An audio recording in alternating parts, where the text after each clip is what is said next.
The Taliban fighters we meet are stationed just 30 minutes from one of Afghanistan's largest cities, Mazar-i-Sharif.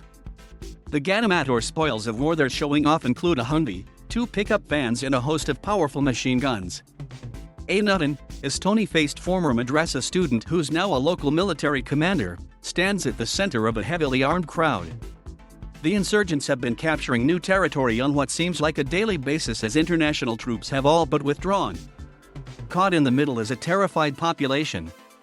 Tens of thousands of ordinary Afghans have had to flee their homes, hundreds have been killed or injured in recent weeks.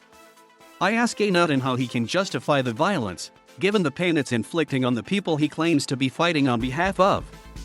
It's fighting, so people are dying, he replies coolly, adding that the group is trying its best not to harm civilians. I point out that the Taliban are the ones who have started the fighting.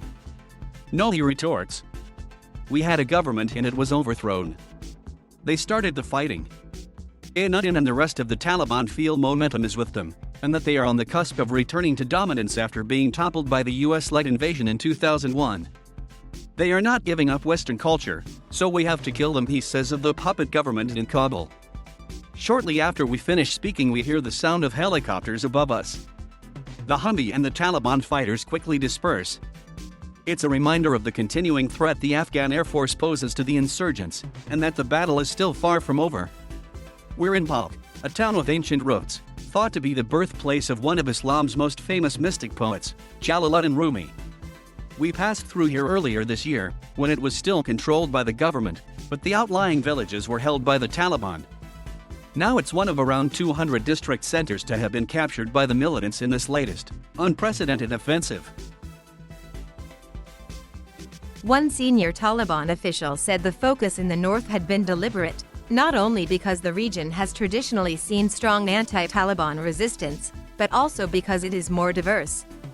Despite its core leadership being heavily dominated by members of the Pashtun majority, the official said the Taliban wanted to emphasize they incorporated other ethnicities too. Haji Hekmat, a local Taliban leader and our host in Balkh, is keen to show us how daily life is still continuing. Young schoolgirls throng the streets. The bazaar remains crowded, with both male and female shoppers. We had been told by local sources that women were allowed to attend only with a male companion, but when we visit that does not seem to be the case. Elsewhere, Taliban commanders have reportedly been far stricter. All the women we see, however, are wearing the all-encompassing burqa, covering both their hair and face. Haji Hekmat insists no one is being forced and that the Taliban are simply preaching that this is how women should dress.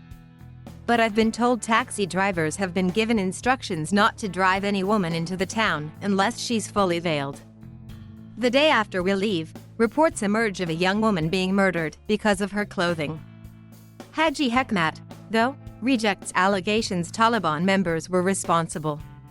Many in the bazaar expressed their support for the group and their gratitude towards them for improving security. But with Taliban fighters accompanying us at all times, it's difficult to know what residents really think.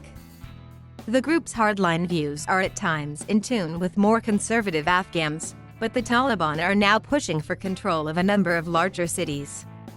In the shadow of Mazar-i-Sharif's intricately tiled blue mosque, men and women strolled around last week in a visibly more relaxed social atmosphere.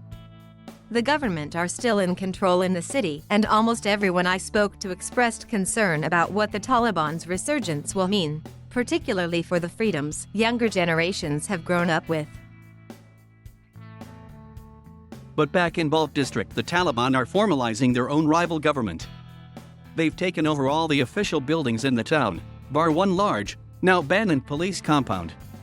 It used to be the headquarters of a bitter rival, the local police chief, and was partly destroyed in a suicide bombing by the militants as they fought for control of the area. The face of the Taliban's district governor, Abdullah Manzoor, lights up with a broad grin when he talks about the operation, whilst his men chuckle. The fight here, as in so many places in Afghanistan, is deeply personal.